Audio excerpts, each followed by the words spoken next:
Welcome back, gamers. Today, we're diving into the underwater world of SpongeBob SquarePants, the Patrick Star game.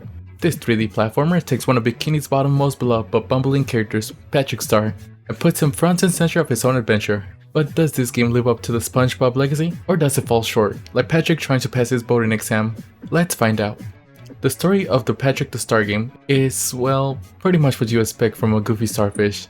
After stumbling upon a magical amulet, Patrick embarks on a quest to save Bikini Bottom. It's a light-hearted and silly narrative that stays true to the humor of the show, but don't expect much depth here, as the plot quickly becomes more than a backdrop than a driving force. And while the premise is fun at first, it lacks the kind of engagement that could really hook the player. And moving on to the gameplay, which unfortunately is the biggest weakness of this game. As a 3D platformer, the basics are here, running, jumping and exploring, but they aren't implemented well, as Patrick's movements feel sluggish and awkward, making even simple platforming sections frustrating. And you'll also find yourself struggling with poor camera controls that make navigating levels a real chore.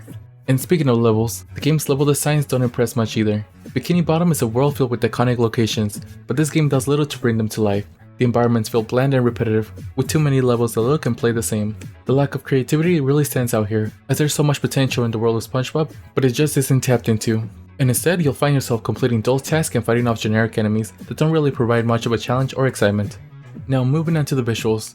Unfortunately, this game is a mixed bag. The character models are decent, with Patrick and his friends looking faithful to their cartoon counterparts, but the environments feel outdated, the texture quality is low, and there's frequent bugs that make the game feel unpolished.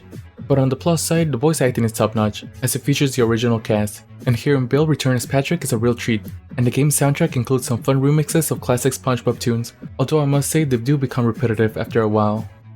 Unfortunately, this game's technical issues are another major flaw.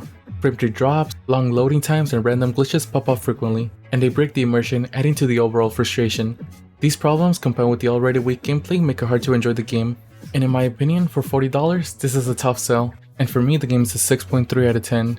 While there's some fun to be had in the early moments, especially with the nostalgia of hearing the original voice cast, it's hard to recommend the game, even to die-hard SpongeBob fans. The clunky gameplay, uninspired levels, and technical issues overshadow its few redeeming qualities. Honestly, you're better off revisiting Battle for Bikini Bottom or exploring other games in the SpongeBob universe. If you've played the game, did you like it? Would you recommend it? Let me know in the comments. As always, don't forget to like, comment, share, and subscribe, and have a great day.